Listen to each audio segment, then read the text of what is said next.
วัสดีจ้าสวัสดีจ้าเพื่อนๆทุกคนเอาบรรยากาศตอนเช้าริมแม่น้ำโขงบึงกาฬมาฝากนะจ้าลมแห้งแห้ง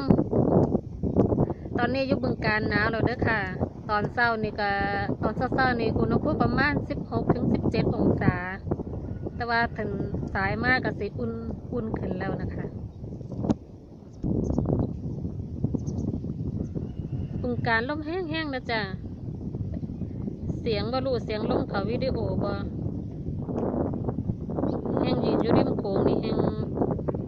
ห้งมีแต่เสียงลงอยู่จ้ะข้างหน้าเฮาจะเห็นเป็นฟังริบๆอยู่นั่นจะเป็นฟังปากสั้นนะจ้ะบริคำไส้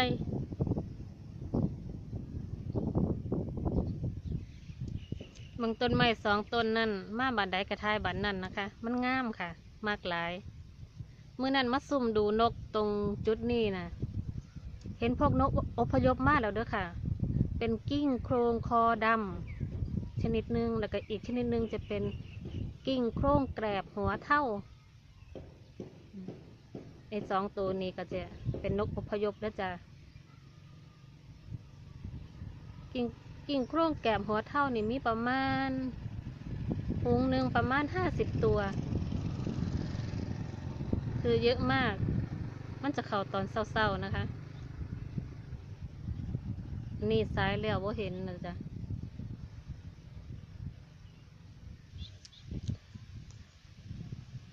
มุมนี้จะเป็นมุมสุดแม่น้ำโขงอยู่ทางที่เขื่อนกันริมตลิ่งมันสิ้นสุดนะคะถนนก็สิว่างๆแน่จักหน่อยเพราะมันเลยย่ามเขาไปทำงานแล้วนะคะช่วง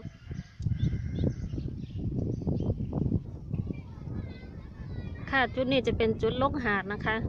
จะเห็นว่าน้ำข้างหน้าเขากำลังลดแล้วลงได้แล้วนะคะ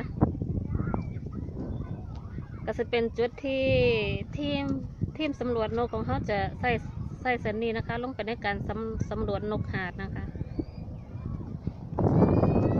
ป้ายลูกศรวันที่22 พฤศจิกายน 61ก็เห็นอย่างเนาะว่าแมนลอยกระทงบ่คะแมนบ่ฮะจำว่าได้ได้นี่ว่าวันลอยกระทงมือใดเดี๋ยวต้องไปเบิ่งตารางงานของทางบึงกาฬเพิ่นจ้ะ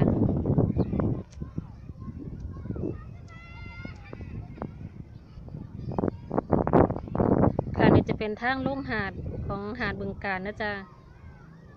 อันนี้รถยนต์สามารถลงได้แต่ว่าเขาจะเขียนป้ายติดว่าเป็นรถขับเคลื่อน4 ล้อว่าท่านแต่มอเตอร์ไซค์ข่อยก็เอาลงได้อยู่ลงแล้วก็ไปจอดข้างล่างแล้วก็ย่างเอานะคะ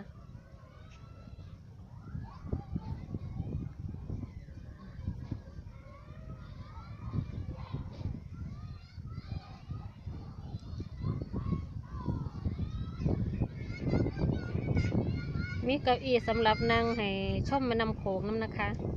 สนับสนุนโดยการไฟฟ้าส่วนภูมิภาคบางอย่างเนี่ยว่าติดนะคะ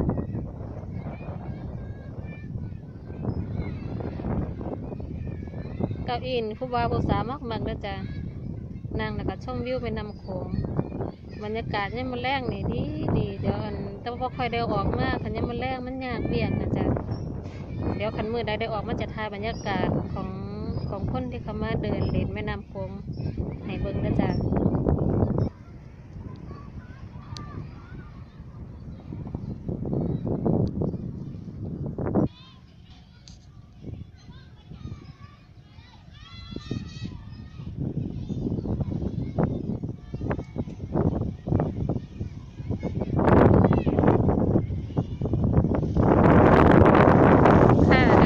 นี่ก็เอาบรรยากาศมาฝากแค่นี้นะคะเดี๋ยว